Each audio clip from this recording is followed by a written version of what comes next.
Gusto nyo bang mag-unwind at mag-relax? Tara, samahan nyo kaming bumiyahe dito sa Quezon Province.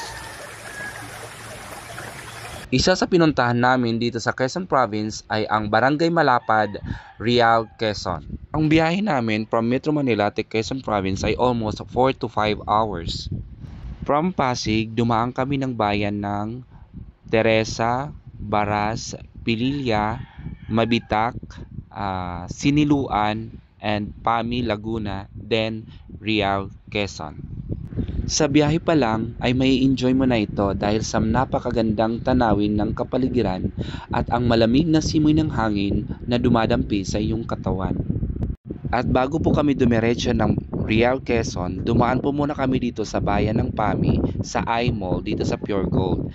At bumili po muna si Madam Jaime ng aming breakfast, drinks at iba pang kailangan namin. And after po namin sa Pure Gold, nagpahanap po si Madam Jaime ng aming makakainan for dinner. At dito na nga po kami nag-dinner sa may Raski at nag-order po kami ng sinigang na baka, gotong Batangas, sisig at tapa. And of course, sponsored po yan ni Madam Jaime. Thank you, Madam. At nakarating na nga po kami dito sa may Barangay Malapad, Real, Quezon. Inayos po muna namin ang aming mga pinamili sa Pure Gold. At since it's already 8 or 8:30 ng gabi, nag-dinner na din po kami uli. And then, after namin mag-dinner, nag-chill po muna kami.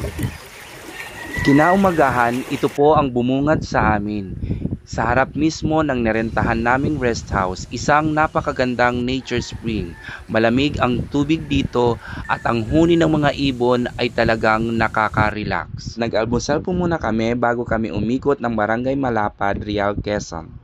Sa Barangay Malapad, Real, Quezon. Barangay Malapad. Ano ba ang lugar to? Barangay Masikip. Malapad, Real, Quezon. Kami po ay maliligo sa dagat for a meantime. Sapagkat gabi na po kaming dumating, sobrang late na kami dumating, 10 PM na po kami dumating. Kaya no choice kundi matulog na lang. Matulog kumain. Tutulog at kumain. Pero in all fairness, maganda yung napuntahan namin kasi meron siyang nature pool. Yan. Sariling Oo, pool. may sariling pool yung bino namin. Galing sa Batis, galing sa Falls, yung aming... Falls, I love it. Yes, exactly. Pero ngayon, kami ay magdadagat. Anong oras na? It's already 9 AM. 8? Po everyone, nandito po tayo sa Malapad, Barangay Malapad, Real, Quezon po. Kung saan po, dito po kami nag-staycation. Dito po kami nag-staycation.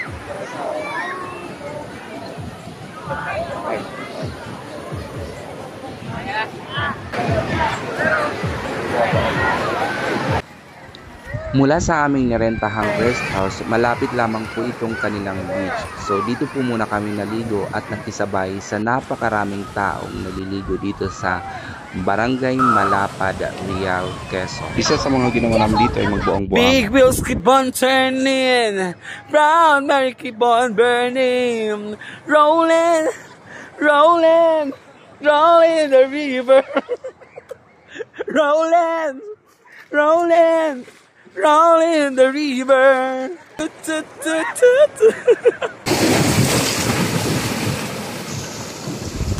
Nakisabay na rin po kami maligo sa napakaraming tao.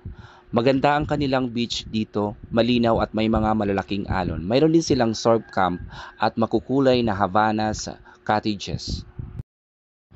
After namin mag-beach, nag-budol fight po muna kami for lunch dito sa may nature spring dito sa Barangay Mapalad, Real, Quezon. After po namin mag-lunch, naligo po uli and then nag-pack up na para bumiyahe pabalik ng Manila.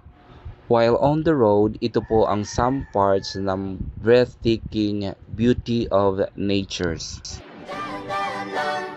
Sa gitna man ng daan, mga saglit na inilikha, kakaibang tama